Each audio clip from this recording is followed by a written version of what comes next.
The UFC is the biggest fight organization in the world, but behind the bright lights and sold-out arenas, there are secrets no one talks about. Sure, we see the brutal knockouts, the trash talk and the insane rivalries, but what happens when the cameras aren't rolling? What are the hidden truths that fighters whisper about but rarely say out loud? Let's dive into some of the most shocking UFC secrets that might change the way you see the sport forever. The harsh reality of fighter pay. Most people assume UFC fighters are rich. After all, we see Conor McGregor flaunting his luxury lifestyle, right? But the truth is, unless you're a top-tier star, the pay is nowhere near what you'd expect. Many fighters struggle to cover training costs, coaches, medical expenses, and even travel. Unlike other sports with guaranteed salaries, MMA fighters get paid only when they fight.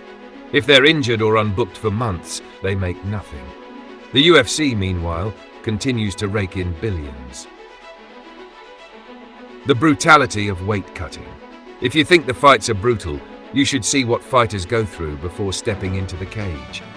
Weight cutting is one of the most dangerous and overlooked aspects of MMA. Fighters dehydrate themselves to the point of collapse just to make weight, sometimes losing 20+ pounds in a few days. Some have even passed out on the scales, and yet the UFC has done very little to fix this issue. Contracts that trap fighters. A UFC contract is not just a deal, it's a cage. Fighters have very little power over their careers once they sign. The UFC decides when they fight, who they fight, and if they fight at all.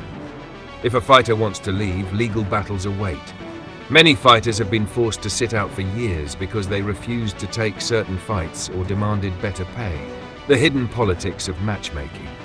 Ever noticed how some fighters get fast-tracked to title shots while others are forced to win 10 fights in a row just to get noticed?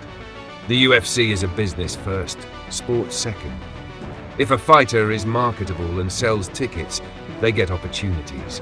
If not, they can be the best in the world and still get ignored. Some of the most talented fighters in history have been sidelined simply because they weren't exciting enough for Dana White's business model. Fighter sponsorships were stolen. Years ago, fighters could make serious money from sponsors. Then the UFC signed exclusive deals with brands like Reebok and Venom, stripping fighters of their ability to sign personal sponsorships. Now they get a tiny fraction of what they used to earn, while the UFC takes the biggest cut. Many fighters went from making 6 figures in sponsorships to barely anything overnight. Special treatment for some fighters. The UFC's relationship with USADA, the anti-doping agency, is supposed to ensure fair competition, but not everyone is held to the same standard. Some fighters have mysteriously been given reduced suspensions, while others have been banned for years for the same infractions. If a fighter is a big star, they might just get a little extra help when things go wrong. At this point, I just want to take a second to appreciate you for reading this far. Seriously, if you're still here, you're more than just a casual fan. You care about the truth behind the sport, and that's what makes the MMA community so special. Thank you for being one of the real ones. Will anything ever change? Despite all these hidden truths, the UFC continues to dominate the fight world.